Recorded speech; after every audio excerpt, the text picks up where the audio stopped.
Imposter Syndrome. Imposter Syndrome is something I believe we all come across at some point, and especially when things are going well. It's crazy that it even exists, but even when I sit down to do these videos, I feel it creeping up.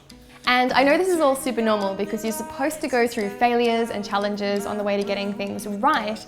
And I know it's normal as well because I've talked to other people about it, or people like Ben Horowitz have written about it in his book, The Hard Thing About Hard Things.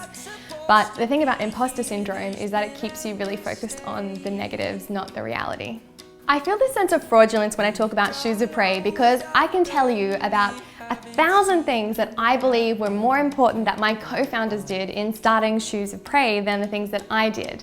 Because I can tell you about the extraordinary capabilities and achievements of our team, the shoulders that I stand on, 99.9% of which I am not capable of doing myself. And also because I can tell you about all of the screw-ups that I have single-handedly achieved in the starting up of Shoes of Prey.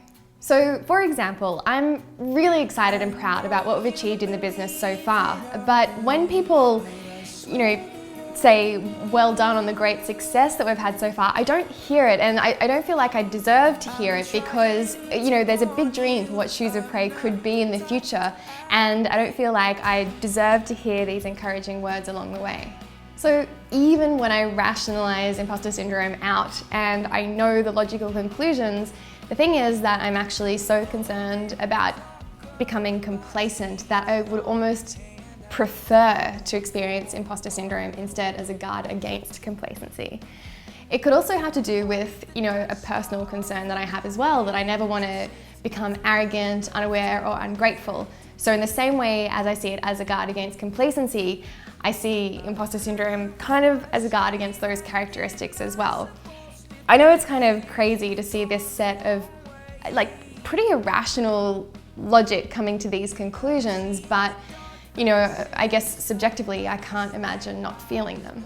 Have you ever experienced imposter syndrome or observed it? And if you have, did you see anything that helped to alleviate it? Or do you think that it's just a natural human thing and it's always going to be around? I would love to hear your thoughts, particularly on this topic, because I think that this is something that a lot of us go through, but we just never have a conversation about. I think it can be helpful. So please leave your comments, thoughts, questions in the comments below.